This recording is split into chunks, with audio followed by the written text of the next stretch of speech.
Thank you guys for having me. I'm going to review the addendum guidelines that were released in the last couple of years from the AAP and the National Institutes of Allergy and Infectious Diseases on the early introduction of peanut, and also show sort of the protocol we've designed through TCCN to be distributed to all of our partnering practices. So I just wanted to go over first peanut allergy prevalence. The original AAP guidelines that were used to try to stem the tide of increasing prevalence of peanut allergy. The three sort of seminal studies that have sort of changed the way we now introduce foods. And then lastly, how to implement it in your practice. So back in the 90s, people started noticing that there was a higher rate of food allergy prevalence overall.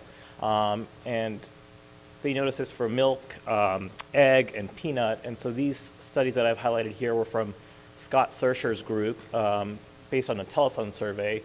And they compared survey years of 1997, 2002, and 2008. And what they noticed was that there was a sort of baseline prevalence in 1997 of about 0.4%.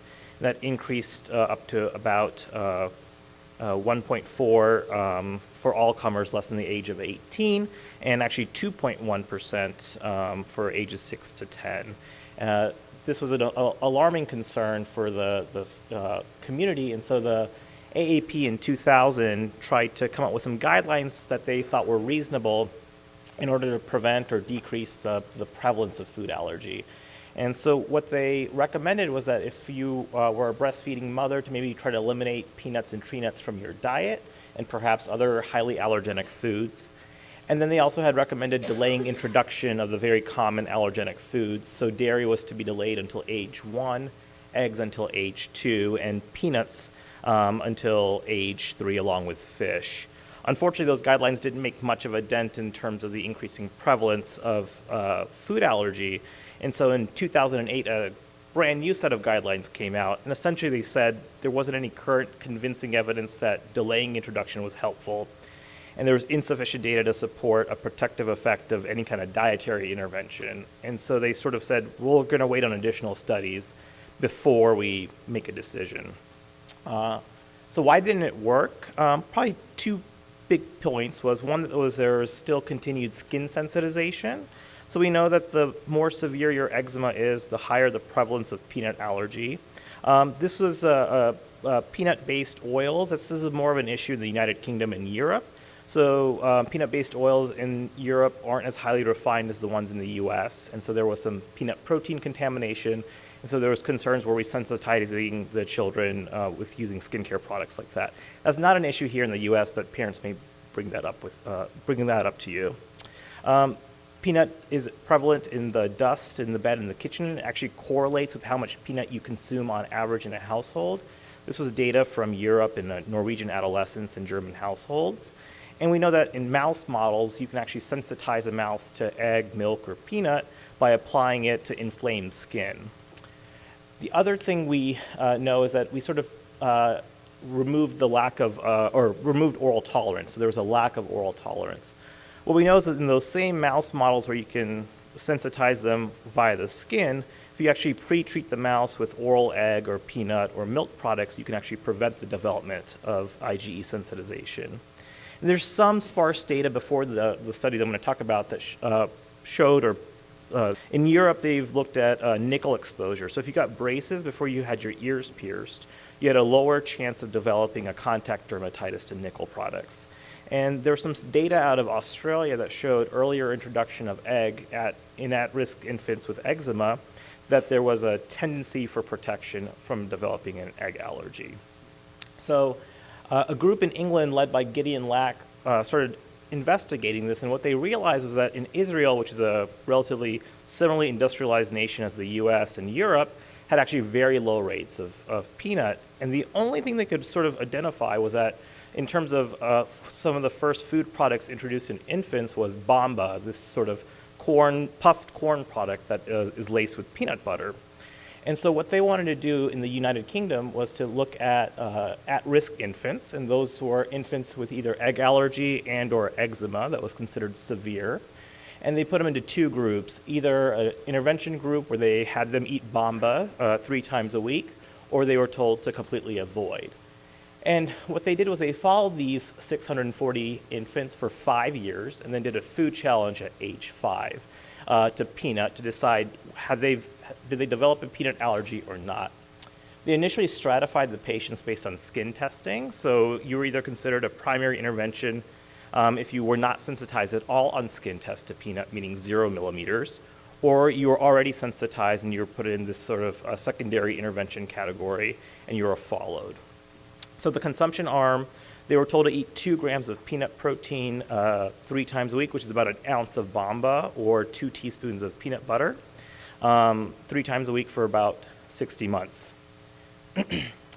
So here is the primary outcome data. This is the intention to treat analysis, so a real-world scenario.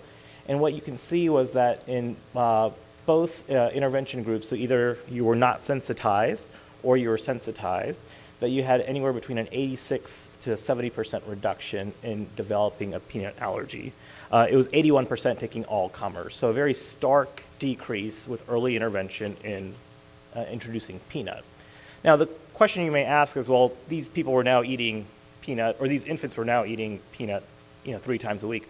What happens in a real world scenario where you don't eat it as consistently? So this same group actually took the study a little bit further, and it's called the Leap On study. And what they told the families was, at the end of the trial, they told the patients to avoid peanuts for another 12 months now. So if you were in the consumption group, you're told stop eating Bamba for a whole year. And if you're in the avoidance group, you just continue to avoid peanut. And what they looked at was, essentially there was 3 new cases of peanut allergy that developed in each of the groups. Statistically, it was no change in prevalence. It was 3.6% versus 4.8%. So what the study showed was that this effect of introducing peanut early on in life wasn't a transient effect. It wasn't that because you had them consistently on it that you were always retraining the immune system. This is what we called sustained unresponsiveness, meaning that they, despite a year of not seeing that food, they still had tolerance to it at the end. If you think about the current oral immunotherapy trials that are getting a lot of press, where we're taking patients with a known peanut allergy and now trying to desensitize them, you stop giving them peanut or egg or milk for anywhere between 4 to 8 weeks, very short periods of time. Anywhere to 50 to 75% of those patients revert back to having an allergy to that food. And that's giving the food on a daily basis. So this prevention strategy seems to be a lifelong scenario, but we'll have to see as they follow these infants and toddlers now over the next few years to see, do they continue to not have a peanut allergy. This same group actually wanted to take it one step further, and they wanted to see, well, what if we just introduced allergenic foods early on to any infant? So they looked at 1,300 exclusively breastfed infants starting at age 3 months, and they randomized them to introduction of 6 allergenic foods early on, or to go with just family practice and personal preference. The 6 allergenic foods they chose were peanut, egg, milk, sesame, fish, and wheat. What they noticed essentially was that in the intention to treat analysis, there wasn't any difference, meaning there weren't any higher rates or lower rates of food allergy in the intervention group compared to the current practice model. The caveat with the intention to treat analysis was that it was really hard for these families to keep up with 6 different foods on a weekly basis. That's a lot of work and a lot of effort for these families. So when they looked at the per protocol analysis, they actually showed that if you actually followed the protocol, that you actually had a lower prevalence of peanut and egg allergy in the intervention group. So there is a protection in patients not at risk for developing peanut allergy. So these are all healthy kids, no eczema, no prior history of food allergy. The other take-home piece I think that was key for this study was the safety factor. Essentially, there were no episodes of anaphylaxis with home introduction. The only allergic reactions that happened at home were just cutaneous manifestations, so a few hives treated with an oral antihistamine that resolved. So this study, I think, really points to that there may be some benefit with early introduction overall, but I think the key point here is there is no higher risk of developing a food allergy or having a severe life-threatening food allergy reaction with early introduction of the allergenic foods. So how do you implement this in your practice? I think this could be incorporated into either the 4 or the 6-month visit. I personally think earlier the better. These families have a lot going on. There's a lot of anticipatory guidance to be given at all of these visits in general. So I think the earlier the better, because you can always renew that and reinforce it at the subsequent visits. So essentially, if the patient doesn't have eczema or egg allergy, you can just recommend age-appropriate introduction. I personally would push the families not to be fearful in introducing the very allergenic foods at that point. If they have mild to moderate eczema, this would be defined as a patient needing either 1% or 2.5% hydrocortisone, so a very mild potency steroid. You could recommend introducing peanut-containing foods at home at 6 months of age, no testing required. If they have severe eczema, defined as essentially having need for a medium potency topical steroid, so triamcinolone 0.1% or higher, or they have a history of egg allergy or both, we would recommend doing this TCC and LEAP protocol, which I'll go into detail for. But I think the other piece to give in terms of guidance at these visits is that early introduction of allergenic foods does not increase the risk of developing food allergy and is safe to do at home. I think a lot of our families, because of the prior recommendations and concerns, have this continuing community fear. So in terms of the protocol, essentially, if they have the risk factors, severe eczema and or egg allergy, you would send off for a blood test for only peanut-specific IgE. If it's negative, so less than 0.35, and I'll tell you that the new scales have been changed to 0.1 now. They've become recalibrated. You can still use the 0.35 as a cutoff. So meaning that it's probably going to come back as an exclamation mark if it's 0.2, but it's still safe to introduce at home, as long as you guys feel comfortable making that recommendation. But you can talk to the families and recommend introduction at home. If the families are sort of risk averse or fearful, you can do a supervised challenge in your office. If you don't want to do that, you can always recommend to see a specialist, and we're happy to do it as well. So if they're above 0.35, what we would recommend is referral to a specialist, where we'll do a skin testing protocol. So the original study used skin testing only as the way to evaluate for introduction for peanut. They did not use blood work. And those two don't always correlate, so we would recommend skin testing. And the specialist, if you're 0 to 2 millimeters, we would introduce either at home or in the office. If it's 3 to 7 millimeters, we would recommend an office challenge with a graded introduction of peanut butter. Then if you're above 8 millimeters, you're very highly likely to have a true peanut allergy, and probably avoidance is recommended at that point.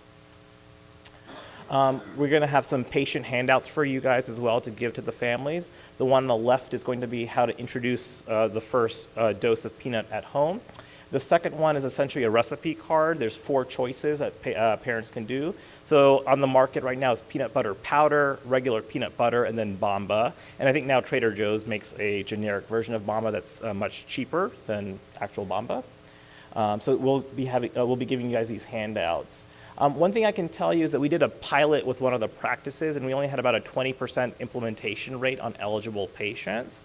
So what I'd recommend is if you have an electronic medical record, to either integrate it into your note template so it's a nice reminder, or a best practice alert if feasible with your EHR. It's just, you guys have a lot to give in terms of guidance, and this is now an extra piece that you have to remember. Reminder cards and posters in the office, and then our practice is happy to come visit you guys for a lunch and learn to go over these protocols and give any other advice as well. And just one plug for our group is we're going to be doing a food allergy CME in June, if you guys want to learn more about food allergy. These are our references. Thank you very much.